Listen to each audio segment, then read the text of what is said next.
10 minute रुक जाओ छोटे, 10-15 मिनट रुक जाओ, हो गए। भैया तू हाँ ढोल लेके आगे बढ़। ऐसा रखो और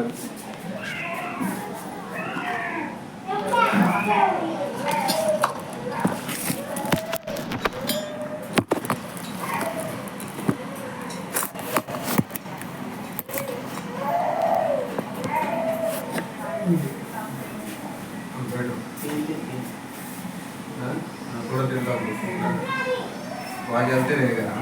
वो रात भर गाना है कल नहीं आज ही चलेगा, रात भर रहेगा। फिर कल परसों मतलब यहाँ से ये फोटो लेके नहीं चलेगा। ये दूसरी का पत्ता जो है ना, जितने घर में सब लोग हैं सबको एक एक पत्ता दे देना। जो उसके लिए कभी दे देगा कथा और समाप्त होने के बाद बताएगी ना। चलिए अध्याय 15 में ध्यान करिए और सुनिए कि जिससे जीव का कल्याण हो। श्री भगवान के मुख से सुनकर के पुणात्मा पुरुषों को फिर से मनुष्य जन्म होता है। गरुड़ प्रश्न करते हुए, हे प्रभु पुण्यात्मा जीव उस शरीर से कैसे विचार करते हैं, मैं सुनना चाहता हूँ। माता के गर्भ से उनकी उत्पत्ति कैसे होती है। तब विष्णु भगवान ने गरुड़ जी से बताया, हे गरुड़ परम गौपनीय विषय में तुमसे बताता हूँ, जिसके जानने से ही सर्वज्ञता प्राप्त होती है। शरीर में परमार्थ स्वरूप जो कहता है, जो ब्रह्मांड के गुणों से संपन्न है और योग्य धारण करने योग्य योग्य खटचक्र का चिंतन जिस प्रकार करते हैं, वह दसम द्वार ब्रह्मांड चिंतानंदन ब्रह्म का ध्यान करते हैं, वही तुम्हें बताता हूँ। जैसे परम पवित्र श्री मानव के घर जाकर परमात्मा जन्म लेते हैं, उनके माता पिता का विधान और नियम कहता हूँ। ऋतु काल में पति के 4 दिन तक पत्नी का मुख न देखे, नहीं तो पाप लगता है। समझ रहे क्या है कि जब एमसी होती है और तो पता ना, तो 4 दिन तक उनका मुंह नहीं देखना चाहिए। लेकिन अब एक ही घर है तो कितना नहीं देखोगे, ये भी तो है ना, तो देखना ही पड़ेगा ना। लेकिन गलत ना करें, पाप लगता है, क्योंकि 4 दिन इन रत ब्रह्म हत्या के शरीर से रहती है। जो रजस रूप से निकलती है वह 4थे दिन स्त्री स्नान कर शुद्ध होती है और 7वें दिन पितृ और देवताओं के पूजन के योग्य होती है। सभी रात्रियों में गर्भधान होने से पुत्र और विषम रात्रियों में कन्या होती है। इस कारण से पुत्र की इच्छा करने वाले बाले 7 दिन छोड़कर सब तिथियों में गर्भधान करें, अर्थात 8, 10, 12, 14, 16 ये दिन में, मतलब जब एमसी होती है, एमसी के 8, 10, 12, 14 और 16 दिन के बाद संपर्क करें तो पुत्र की प्राप्ति होती है। सब स्थिति में 9, 11, 13, 15 विषम तिथि होती है। समान रूप से स्त्रियों को 16 ऋतुकाल रात्रियां होती हैं, उनमें 14वीं रात्रि उत्तम है। यह रात्रि गुणवान भाग्यवान धार्मिक पुत्रों के लिए है। 16वां जो है ना, अगर पुत्र पैदा होता है तो बहुत बड़ा ज्ञानी होता है। और इस प्रकार से रात्रि साधारण पुरुषों को कभी नहीं मिलती। ऋतु फलांतर स्त्रियों में नियम इस प्रकार है, 4थे दिन स्त्री शुद्ध होकर के 5वें दिन मधुर भोजन करे, कड़वा खारक तीखा उष्ण भोजन का त्याग करे। स्त्रियां हृदय औषधि उत्पन्न करने का क्षेत्र है, पुरुष वीर बीज है एवं अमृत वशिष्ठ है। किसान जिस प्रकार खेत को शुद्ध करके बीज होता है, तब उससे उसे फल की प्राप्ति होती है। जैसे किसान होता है ना, तो अच्छा बीज रहेगा तो अच्छा होएगा ना, वैसे मनुष्य का भी है कि जब अच्छे से रहोगे तभी तो अच्छा है। स्त्रियों को मधुर भोजन करने से पुत्र रूप उत्तम फल प्राप्त उत्पन्न होने के योग स्त्रियों को उदर रूपी खेत शुद्ध होता है। पान खाकर फूल तथा चंदन को धारण करके और शुद्ध वस्त्र धारण कर पुरुष मन में धर्म को धारण कर उत्तम सैया पर सोए, गर्भाधान के समय जैसे मन की कल्पना होती है, उसी स्वभाव का जीव माता के गर्भ में प्रवेश करता है। बीजारूप चेतनता नित्य वीर में रहती है। इसी प्रकार जब कामदेव, मन और वीर तीनों एक ही भाव होता है, तब स्त्री के गर्भाशय में पुरुष का वीर गिरता है। पुरुष का वीर और स्त्री के रज के सहयोग से गर्भपिंड उत्पन्न होते हैं। गर्भ में प्राप्त सुकृति पुत्र परम आनंद को देने वाला होता है। उसकी संपूर्ण पुष्वर आज क्रिया होती है। पूरी आत्मा ऊंचे ग्रहों से विस्तृत के जन्म पाता है। लेकिन जन्म के समय ब्राह्मण बहुत धन पाते हैं। एक बालक पिता के घर में विद्या और विनय से युक्त होकर के बढ़ता रहता है। श्रेष्ठ पुरुषों की संगति वेद शास्त्र निर्गुण पाता है। पूर्व जन्म में किए गए तप तीर्थ यात्रा से महापुरुष पर उदय होने का अवस्था में दिव्य स्त्री पाता है। तत्पश्चात आत्मा और अनात्मा के विचार में सदा यत्न करता है और ब्रह्म का चिंतन करता है।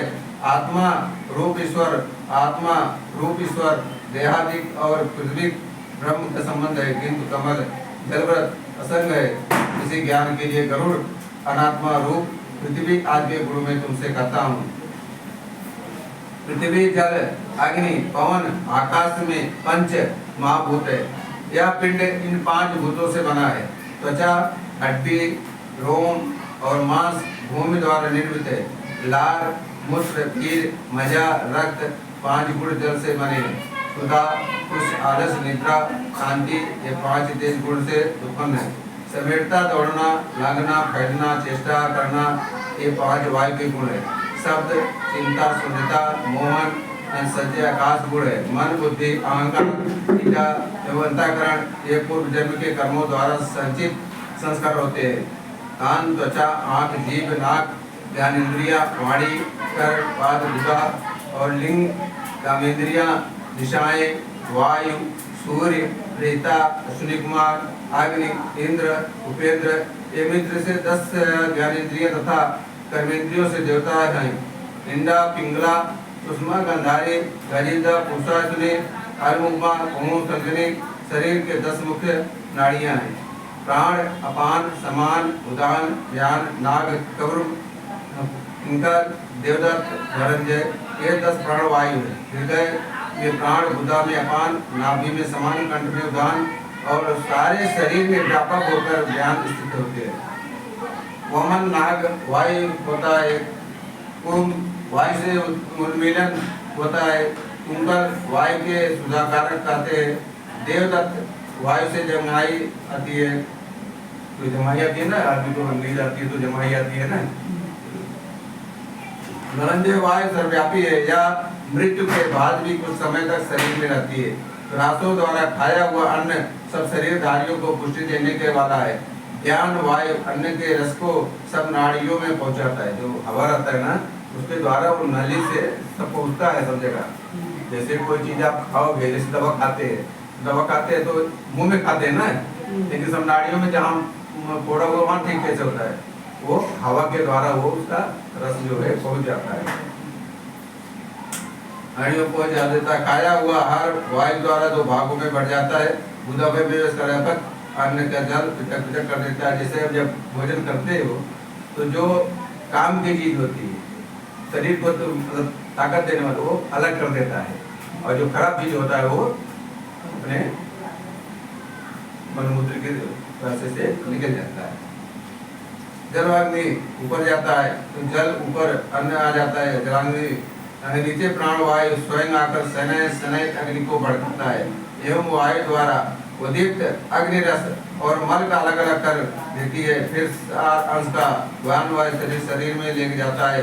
उसका मल अंश द्वारा निकलता है। कान, नाक, नेत्र, नाक, जीभ, नाभि, नख, गुदा, लिंग, सिरा, मस्तक, रोम मल के निकलने के 12 द्वार हैं। 12 द्वार है मल को निकलने के लिए। अपने पसीने से भी निकलता है। जो रोमा होता है ना, कभी कभी देखो बदबू आती है, पसीना हो जाता है, बदबू नहीं आती, तो वो भी मल निकलता है उसके अंदर से, जो हम भोजन करते हैं ना। ऐसा 12 द्वार हैं निकलने के लिए शरीर के। जिस प्रकार सूर्योदय होने पर मनुष्य अपने अपने काम में लग जाते हैं, उसी प्रकार जब 10 वायु भी आत्मा का निजर अपने अपने काम में लग जाते हैं। जब सुबह हुआ तो उनका काम चालू हो जाता है। जब तो सोते रहते हो तो शांति रहती है, लेकिन जैसे आप उठे वैसे उनका काम चालू हो जाता है। क्योंकि आदमी सोने पे तो सब शांत रहता है, लेकिन जैसे उठे वैसे भाई ये काम करना वो काम करना सब शुरू हो जाता है।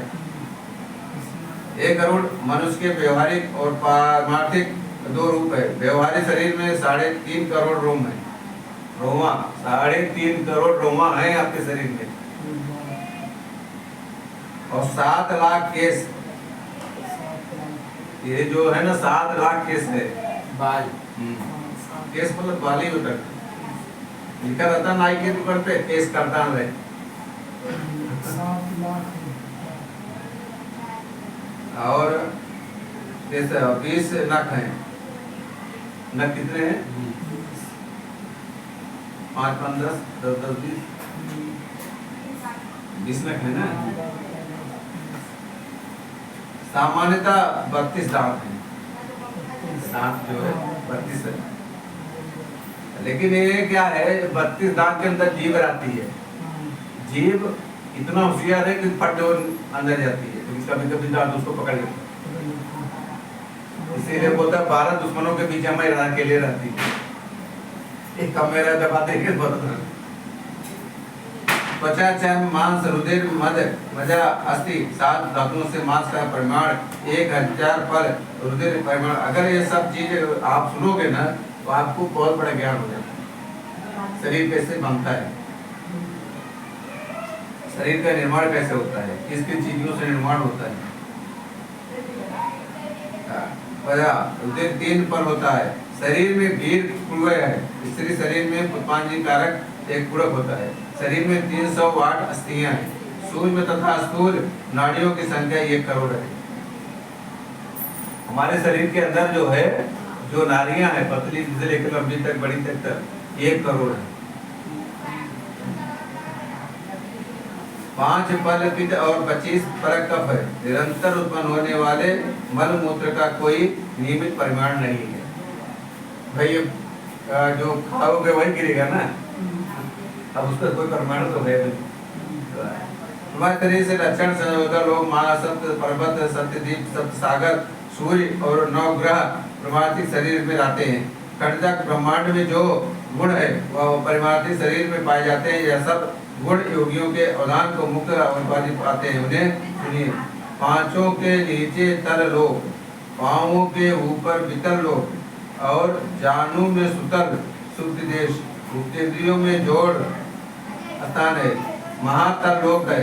सवित मूल्य तलातल गृह प्रदेश, रासातल में कट प्रदेश, पाताल लोक में इस प्रकार 7 लोक हुए।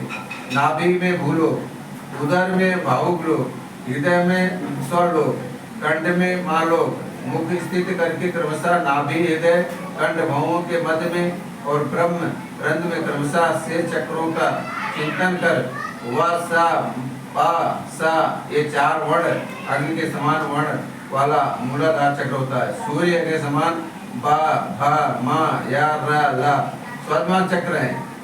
मणिपूरक चक्र रक्तवर्ण है। धा ड़ा ता हा दा धन न प फल से 10 दल है। अनुहित चक्र सुवर्ण है। का खा ग घ चा छ ज्ञ झ ठ ठ ये 12 दल है। विष्णु चक्र चंद्रवत प्रकाशमान 16 स्वर है। अ आ इ उ ऊ ए ऐ ओ औ अ। ये क्या समझे?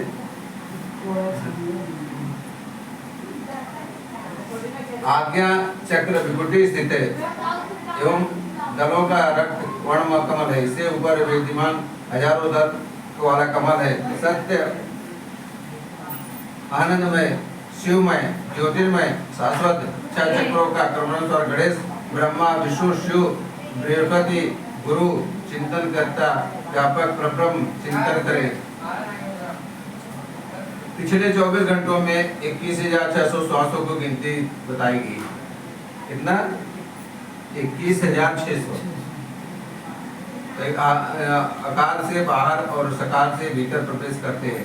और हंसो हंस इस मंत्र का जिससे जो जपते हैं उनमें 600 श्वास गणेश जी और 6000 ब्रह्मा, 6000 विष्णु और इतने ही श्वास शिव के निर्मित हैं 1000 श्वास जीव आत्मा, 1000 गुरु, 1000 श्वास चिदात्मा के निमित्त जप करें।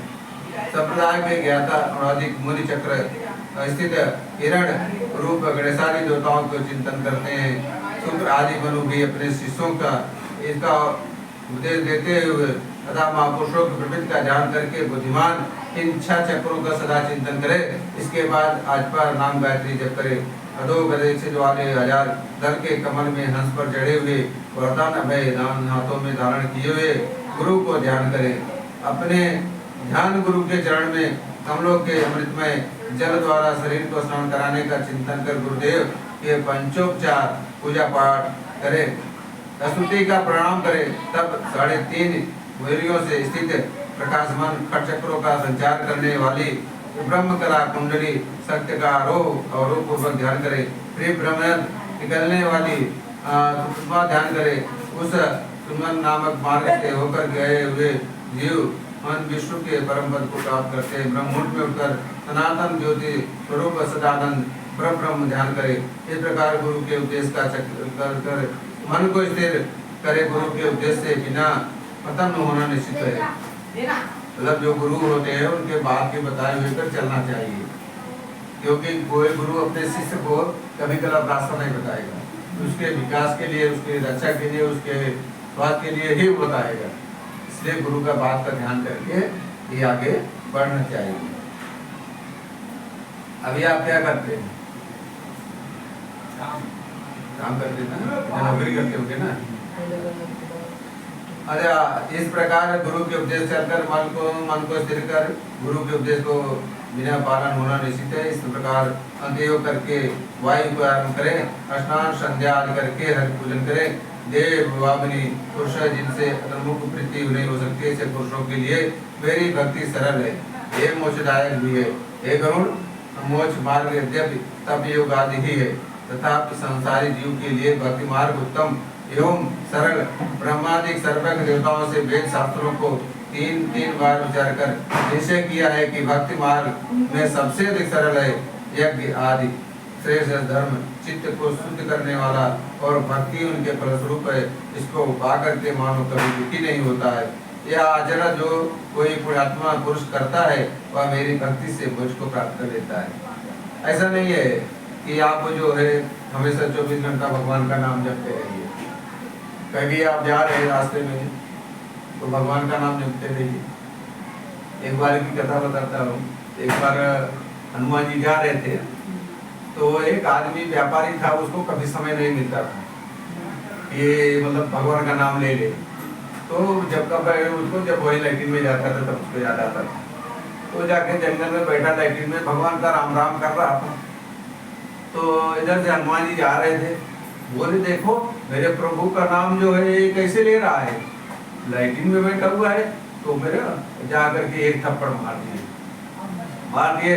तो वो बोला नहीं, वो तो भगवान के मगन था। तो जब हनुमान जी आए थे देखे जब भगवान राम जो है हाय हाय हाय करके पड़े थे, तो बोले प्रभु आपको क्या हो गया? बोला आपने ही मारा। और पूछ रहे कि क्या हुआ, आपने थप्पड़ मारा था। बोला प्रभु मैंने कभी आपको मारा थप्पड़, मैं तो बैठा हुआ था लैट्रिन में, आपका नाम ले रहा था। तो बोला वो व्यापारी था, उनके पास समय नहीं था, वही समय मिलता था। तो जिस अवस्था में आप भगवान का नाम लिया करते रहे, तो वही भगवान ने कहा देखिए मेरे भक्तों को कभी नहीं होना चाहिए, किसी भी रूप में रहे, किसी भी समय रहे, भगवान का नाम लेते रहिए, हरि का नाम लेते रहिए। ये 16वें अध्याय में आ गया मोक्ष धर्म, मतलब आदमी को मोक्ष कैसे प्राप्त होता है। तो गरुड़ जी से पूछा हे देव निधे, आप मैं सनातन मोक्ष का उपाय सुनना चाहता हूँ। सब और दुखमय आदि मलिन घोर से आसार संसार में अनेक प्रकार के शरीरों का विद्यमान अनंत जीव के समूह उत्पन्न होते हैं और मृत्यु का ग्रास बनते हैं। वे सदा दुख और भय से व्याकुल रहते हैं, कभी कोई सुखी नहीं दिखाई देता। वही किन उपायों से संसार की बाधाओं को छोड़ सकते हैं। श्री भगवान बोले, हे गरुड़, तुमने जो मुझसे पूछा उसका उत्तर मैं तुम्हें बताता हूँ, जिसके सुनने मात्र से ही मनुष्य का संसार सागर पार हो जाता है।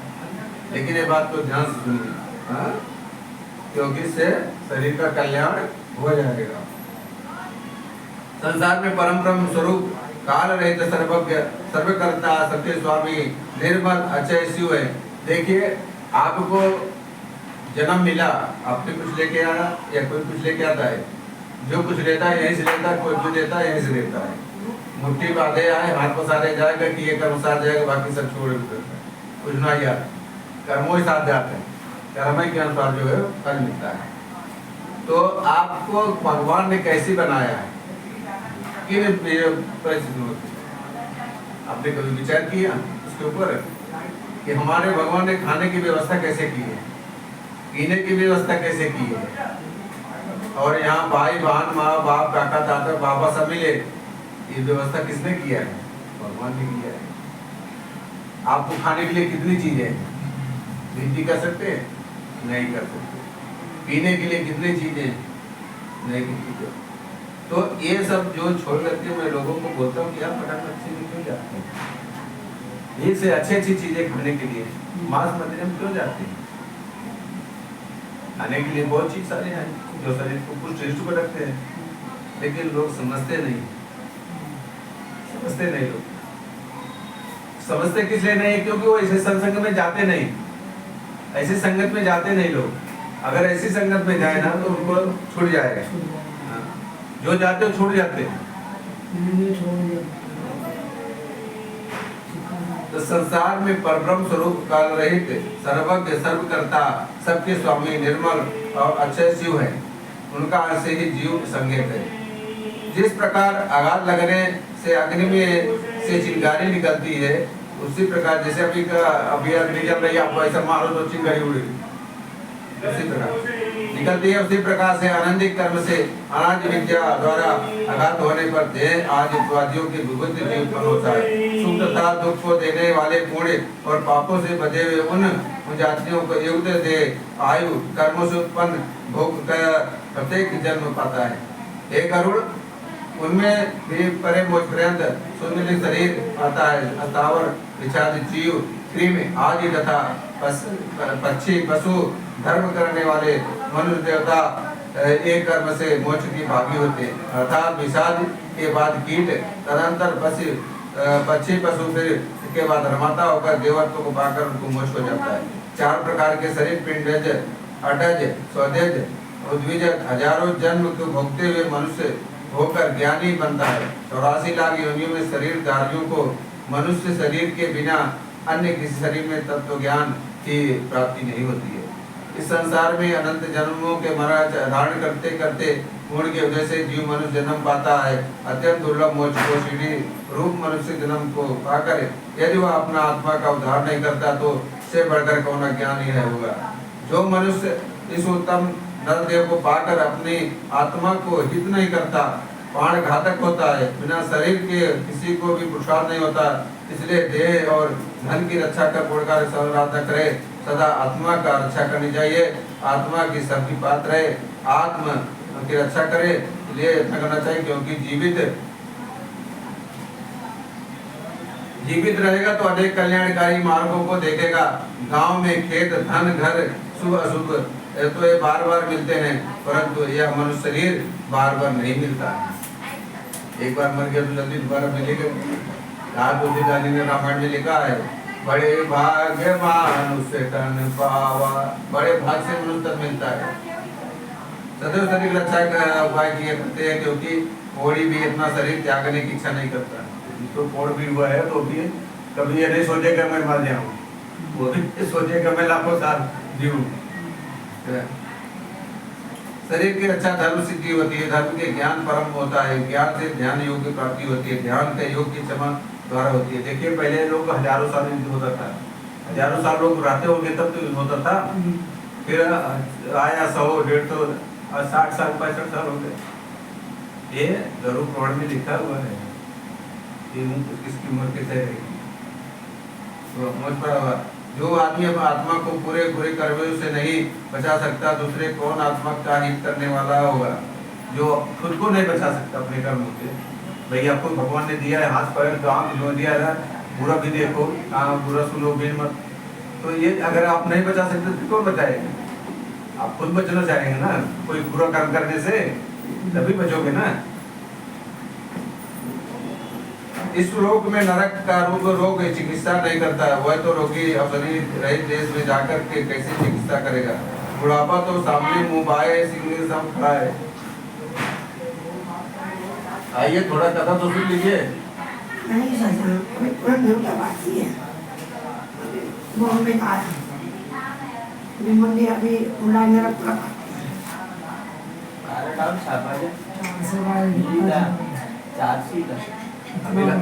कबीला मतलब एक अध्याय 16 हो गया, 17वां अध्याय बाकी है। और इतना चाहिए 2 घंटे करीब जाएगी, बस हो गया लास्ट टाइम ना।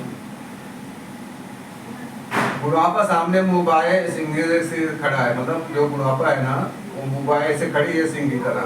जैसे शेर आता ना सामने आ गया मुंह बा के खड़ा है, वैसे बुढ़ापा खड़ा है। लेकिन अपने शरीर को कैसा रखना है वो अपने को ऊपर निर्भर है। आँख से देख रहे हो, कान से सुन रहे हो, पाँव से चल रहे हो, हाथ से देख रहे हो, तो ये कैसे करना, शरीर को कितना पाप पुण्य में करना है, ये अपने ऊपर निर्भर करता है। हाँ ठीक समय नहीं चाचा, समय नहीं है, समय नहीं ठीक है, अपना भाई काम है तो करे। सुबह सुबह भागा अभी अमरनाथ पित्तलवाड़ी, लेकिन मोबाइल पे लोग बेचते हैं आजकल। इतनी जगह भैया, इतनी जगह आज बोलो 300 नहीं था, 350 अभी बताए और इतना नहीं था छोड़ दिया। चलो ठीक है, जाकर देखते हैं। निकली जा रही है रोग शत्रु की भांति शरीर नाश करते रहे, इसलिए कल्याणप्रद कार्य को अभ्यास करना चाहिए। जब तक आश्रय न ले और इंद्रियों को व्याकुल न हो जाए तब तक कल्याण के उपाय करते रहना चाहिए। जब तक मनुष्य शरीर प्राप्त है तब तक परमार्थ तत्व का अभ्यास कर ले, क्योंकि घर में आग लग जाने से के बाद कुआं खोदने से कोई लाभ नहीं मिलता है। मतलब आपको समझो कहीं कोई हो गया तो आग लगी कुएं तो खोदने से फायदा है क्या? कुआं खोदते घर जल के लाख हो जाएगा, इसलिए कुआं पहले खोदना पड़ेगा। रोगात लग जाने पर तब तो विचार नहीं हो सकता है। काल संसार में उत्पन्न हुए अनेक कार्यों को नहीं देखता, परंतु बड़े खेद की बात है कि मनुष्य सुख दुख तथा अपने हित को नहीं जानता। सभी उत्पन्न हुए लोगों को दुखित, मरा हुआ और आपत्तिग्रस्त और दीन दुखियों का जल से फैन के समान दे जीव स्थित है, जिसमें प्रिय स्त्री पुरुषादि मिला भी अनित्य है। वह फिर किस प्रकार निर्णय कर सकते हैं? जो मनुष्य अपने भले बुरे आत्मज्ञान का नहीं पहचानता वह शत्रु संसारिक विषयों में हितकारी समझता है, अनित्य है, आज के अनित्य समझता है, या अनंतकारी धन का वह अपना हितकारी समझता है। देव माया से मोहित हुआ मनुष्य सामने दुख सागर को देखता हुआ भीम से गिरी पड़ता है, साथ सुनाता हुआ भीम से नहीं समझ पड़ता हुआ ईश्वर तत्व नहीं समझता। काल रूपी गारे समुद्र में मृत्यु रोग बुढ़ापा रूपी ग्रहों से पकड़ा हुआ गोता खाता हुआ कुछ भी नहीं जान सकता। यह काल तो जल में रखे हुए कच्चे घड़े की भांति क्षण भर में छीड़ हो रहा है। मतलब जैसे कुम्हार जो है घड़ा बनाता है तो अगर कच्चा रहेगा तो गल जाएगा ना पानी पर, अब पका रहेगा तो नहीं गलता है, तो वैसा ही है। तो परंतु छीड़ होता है, किसी तो दिखाई नहीं देता है। वायु को बांधना, आकाश और खंडित करना, जल की तरंगों की घुसना संभव हो सकता है, परंतु आयु की बांधना असंभव है। आयु मतलब आपकी उम्र को कोई बांध सकता है? नहीं बांध सकता है। यह काल पृथ्वी पर फूंक कर सकता है, सुबह को फाड़ सकता है और समुद्र को सुखा सकता है, तब आपके सामने शरीर को क्या साथ कैसे स्थिर रह सकता है?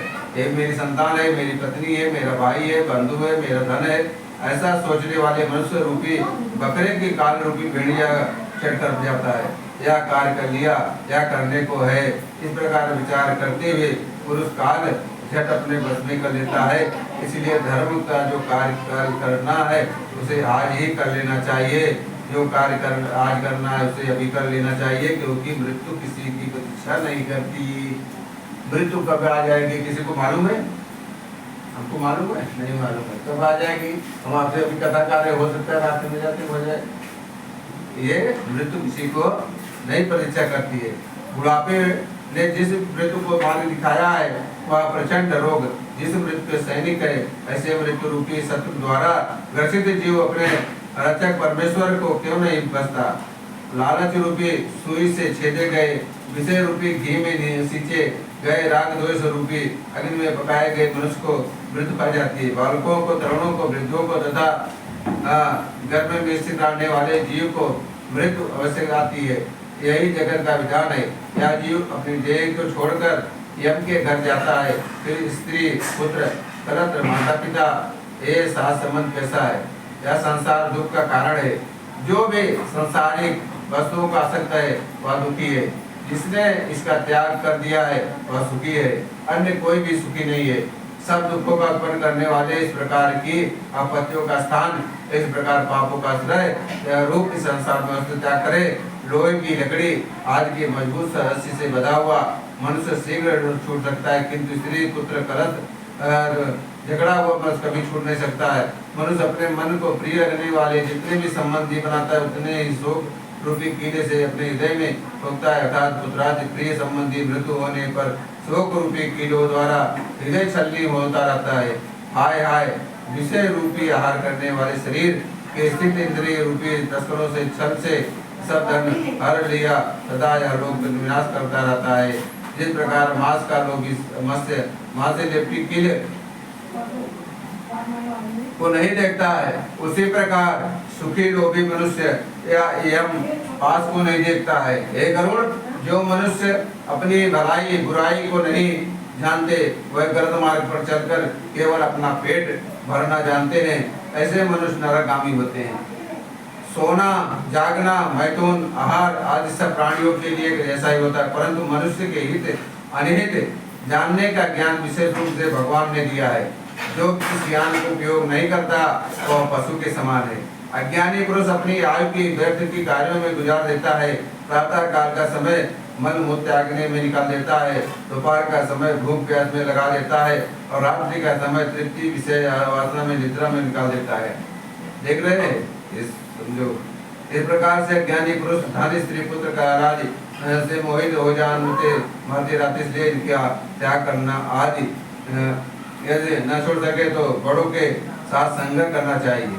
बल्लभ साहब जिससे संगत होती, कथा हो रही है, कहीं कुछ हो रहा है तो ऐसे करना चाहिए, तब जो है आपको ज्ञान प्राप्त होगा। जैसे आज भी कुछ न कुछ तो ज्ञान मिला होगा आपको इस कथा सुनने से, कुछ तो जानकारी मिली है।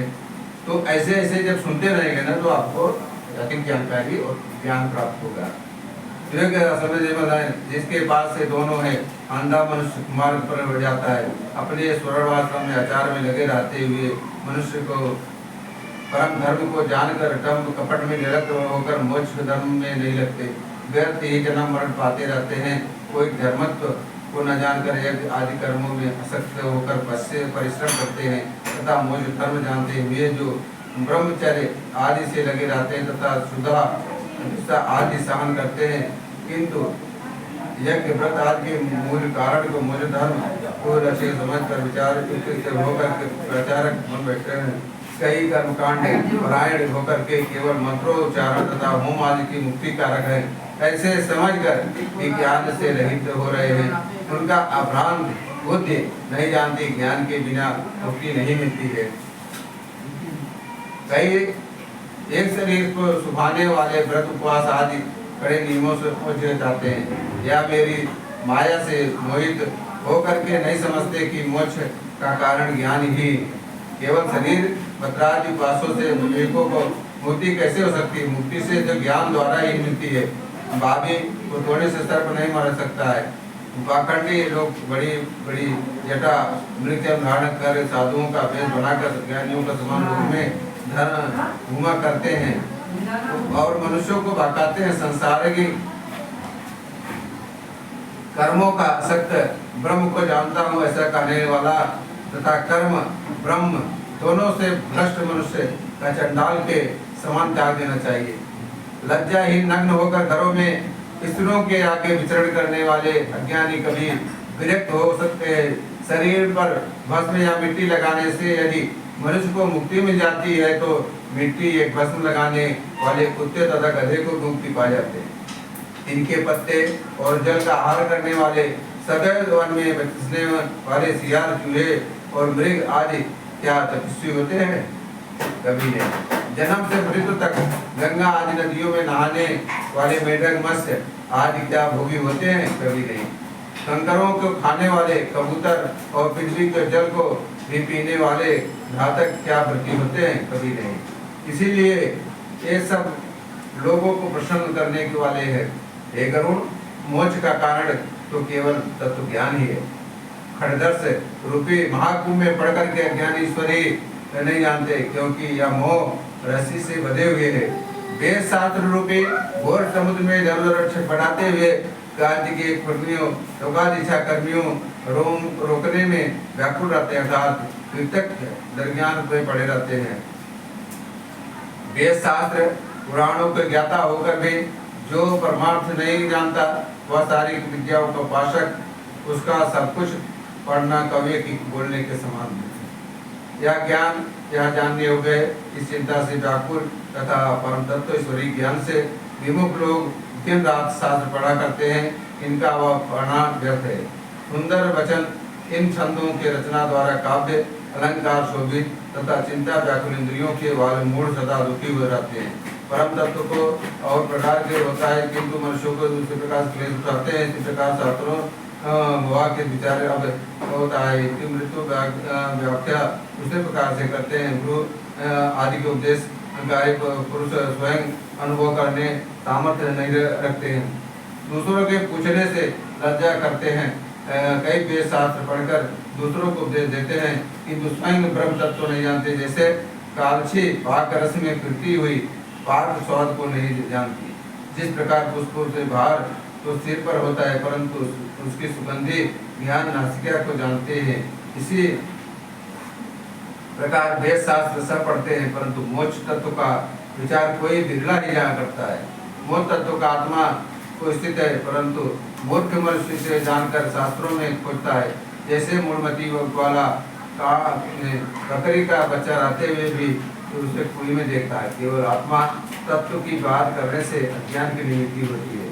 जैसे दीपक की बात करने से अंधकार नहीं छूटता, बुद्धिहीन का पढ़ना अंधे का दर्पण दिखाने जैसा है। इस प्रकार बुद्धिमान पुरुष को ही शास्त्र पढ़ने से तत्व ज्ञान नहीं होता। दिव्य शास्त्र वर्षों की आयु भी शास्त्रों को समझने के लिए कम है, अतः ज्ञान है सत्य। इस प्रकार से सार रूप समझना चाहिए। शास्त्र विशाल है, आयु थोड़ी है, उसमें भी करोड़ों विघ्न बाधाएं हैं, अतः शास्त्रों के सार तत्व को जानना उत्तम है। जैसे जल में से दूध को हंस ग्रहण कर लेता है, उसी प्रकार बुद्धिमान पुरुष वेद शास्त्रों को पढ़कर के तत्व ज्ञान समझ ले।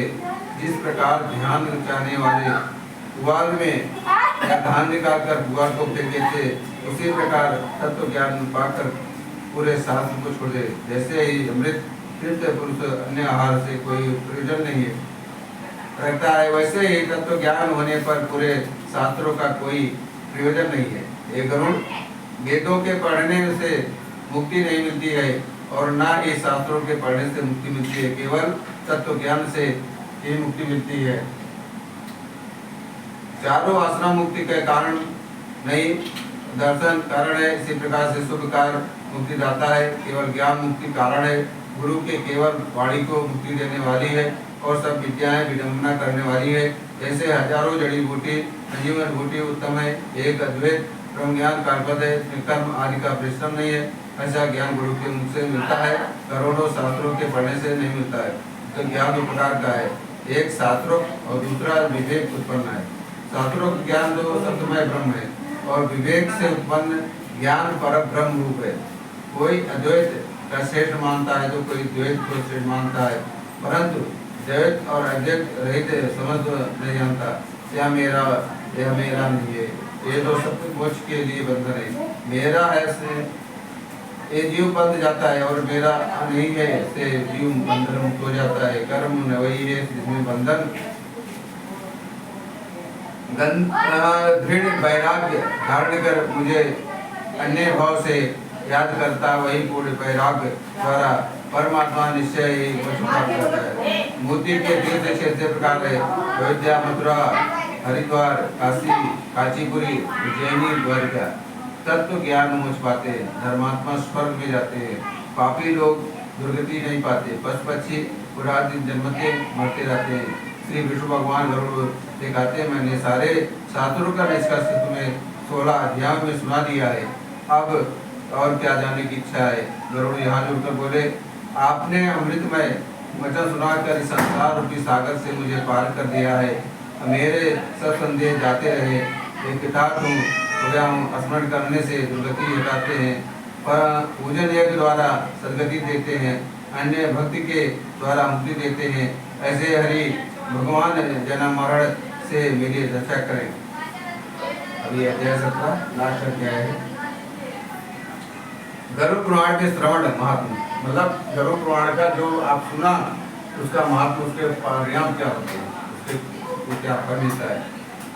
श्री विष्णु भगवान ने कहा, हे गरुड़, मैंने सब आयुर्वेदिक लोक से संबंधी यह सब कथा सुनाई है जो आख्यान को 10 दिन के भीतर सुनते हैं। ये 10 दिन के अंदर भीतर सुना जाता है। आज तो 16 दिन है, 10वां दिन 11वां दिन होगा, 14 तारीख।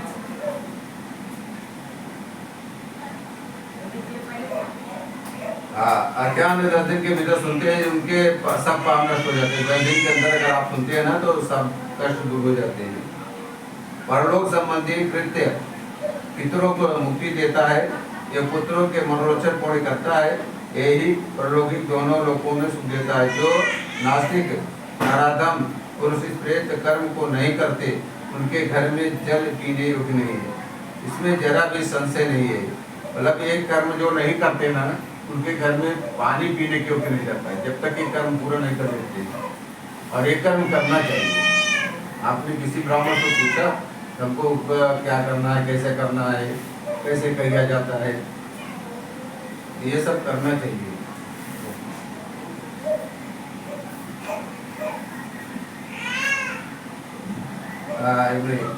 जलासुर तो जो देवता पितर उनके घर समूह कभी झांकते भी नहीं है, उनके पुत्र पौत्र आदि गति प्राप्त होते हैं। प्रेम की क्रिया न करने से अरे ब्राह्मण, क्षत्रिय, वैश्य, शूद्र, चंडाल तुल्य समझे जाते हैं। जो इस पवित्र प्रेत आख्यान को सुनते हैं या सुनाते हैं, पाप से छूट जाते हैं। माता पिता के मृत्यु पर जो पुत्र इस गरुड़ पुराण को सुनता है, उसके माता पिता मुक्ति को पा जाते हैं।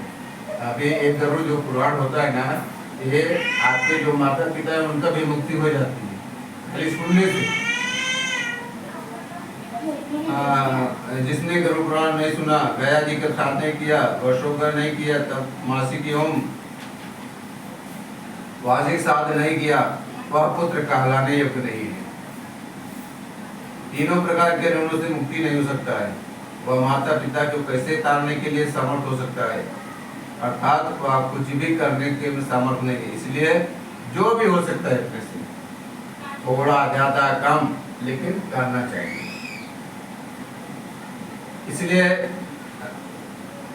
इसलिए सब प्रकार से यत्नों द्वारा धर्मार्थ काम मोक्ष को देने वाले, दुखों को नाश करने वाले गरुड़ पुराण को सुने। यह पुराण पूर्णदायक है, पापों का नाश करने वाला है।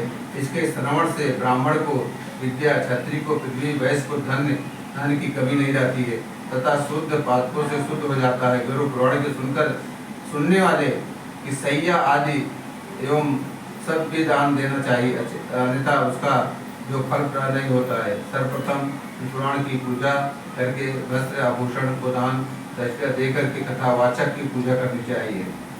जो कथा कहता है उसको क्या क्या है, तो पुराण की पूजा करके वस्त्र आभूषण को दान दक्षिणा देकर कथावाचक का पूजा करनी चाहिए।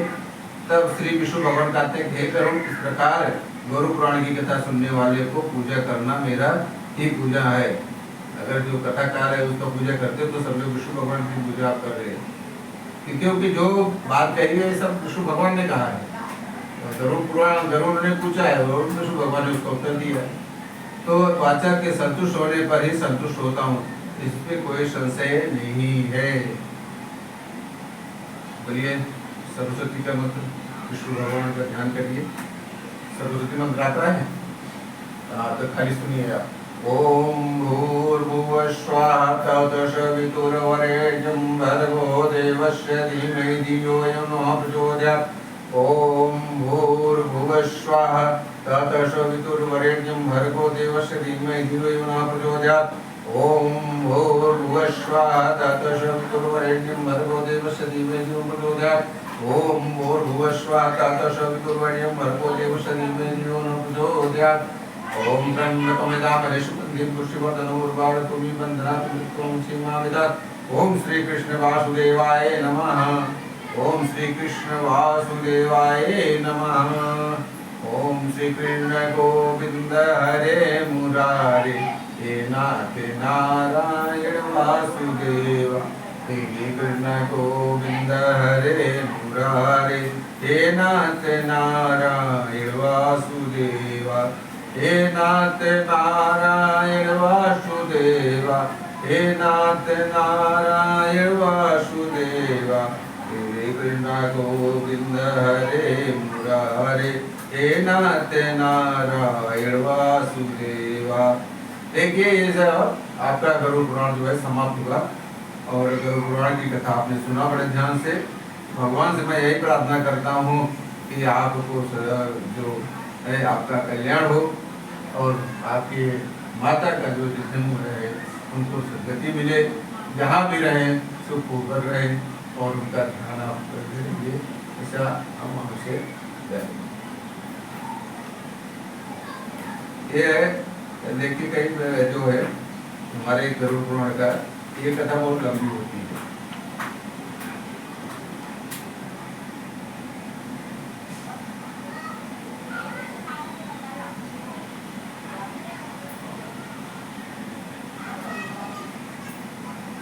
श्री कृष्ण ने कहा कि खरेश्वर मैं आपको कालिंदी उत्पत्ति के विषय में बता रहा हूँ। आप सूर्य विश्वान नामक सूर्य कालिंदी नर वाले की पुत्री उत्पन्न हुई। एक पछराज कालिंदी यमुना के नाम से भी कहा गया है। भगवान कृष्ण की पत्नी बनने की इच्छा से उसने विशिष्ट तब किया था। पूर्व में अर्जित पापों का अनुताप अर्थात उसका सहन करना पछराज।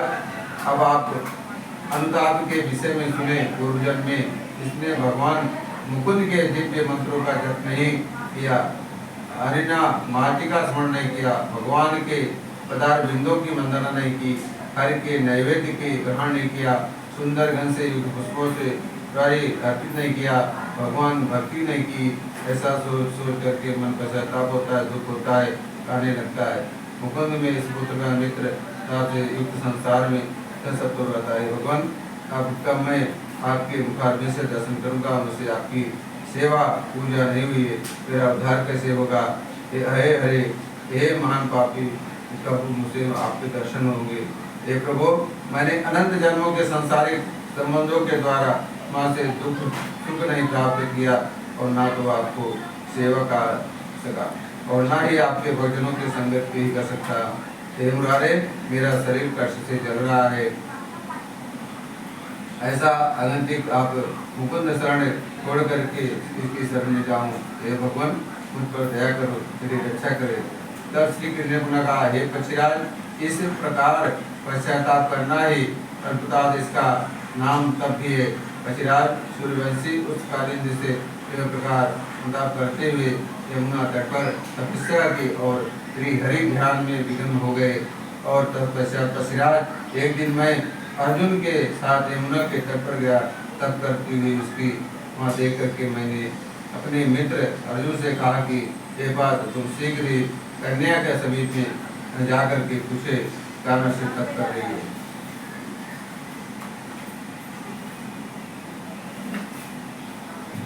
अंधा वेश में नाचने लगे। जम्बोत्पत्ति से उसे नित्य सारा ब्रह्मांड से विभोर होगा। स्वर्ग में अप्राएं उतर आई और मधुमती अगर बगर नाचने लगे। देवता धुन भी बजाई, आकाशकारी दृष्टि हुई। प्रकार भगवान के प्रेम आनंद होते हुए जम्बोदी तीर्थ यात्रा चलती रही। गुरु जंगी वेश ने भगवान वेंकटेश महात्मा से उससे सुनाया। स्वामी पूर्वती तथा तीर्थ निवास सदा बड़े अभिमान रहते हैं। इतिहास बतलाया जिसे सुनकर के आनंदमय से भर गई। श्रीनिवास प्रति उसका अनुराग बढ़ता गया। गुरु द्वारा बताए गए राज सभी तीर्थों को जमवंती बड़े ही भाव से सेवन किया। अंत में श्री ऋषि वचित सप्त ऋषियों ने सेवित कोटि को तीर्थ उनका मन रच गया, रुक गई। दीर्घ समय तक उसने वहाँ तप का अनुष्ठान किया। पक्षीराज एक कन्या जामवंती मेरे कृष्णावतार धारण करने से तपस्या में अनुरक्त रही। इसका शरीर अत्यंत पवित्र हो चुका है। अंत में उसने मुझे पति रूप में प्राप्त करने की अभिलाषा से देव का धारण करने शरीर का त्याग कर दिया। भद्राज जामुन के घर पुनः उत्पन्न हुई, वहाँ उनका नाम जामवंती ही पड़ा। भक्ति परायण जामवंती पिता के घर में धीरे धीरे बढ़ने लगी। पूर्व जन्म के समान दूसरे जन्म में एकमात्र हरिनिष्ठ थी। उसके पिता जमुन भी महान भक्त थे। उन्होंने पुत्री के जामवंती को भी पत्नी रूप में मुझसे समर्पित कर धन्य माना। जामवंती को भगवान श्री कृष्ण के सदा के लिए अपने पति को बना लिया। उसका भक्ति सफल हो गई। जब विश्व के नाथ के विधि के साथ जामवंती का विवाह हुआ, एक गर्भ पुराण का लास्ट है, आनंद छा गया। जामवंती के विवाह की पवित्र कथा बताकर श्री कृष्ण ने पक्षीराज गरुड़ को और उनके पालू भगवान श्रीनिवास की भक्ति का विस्तार से महात्म्य बतलाया और कहा कि हे गरुड़ जी, भगवान को कभी भूलना नहीं चाहिए। निरंतर उनके हरि आदि मंगलमय नामों को जड़ करते रहना चाहिए। श्री हरि प्रवृत्ते सजीवा कल्याणमय मनुष्य को चाहिए कि वह अपने शास्त्र वेद कर्मों को करते हुए प्रत्येक समय वासुदेव का स्मरण करता रहे। पूर्ति यदा कृते कर्मणाचा सम्यक समेदेवम हरिचा। ऐसा करने से नारायण अत्यंत प्रसन्न होते हैं। इसलिए हे गरुड़ जी, भगवान हरि को प्रिय लगने वाले कार्यों में सदा व्यक्ति रखना चाहिए। रुद्र भगवान की जय, गरुड़ महाराज की जय। आपको कथा होता है,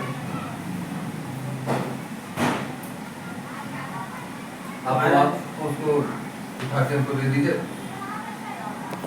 रख दीजिए।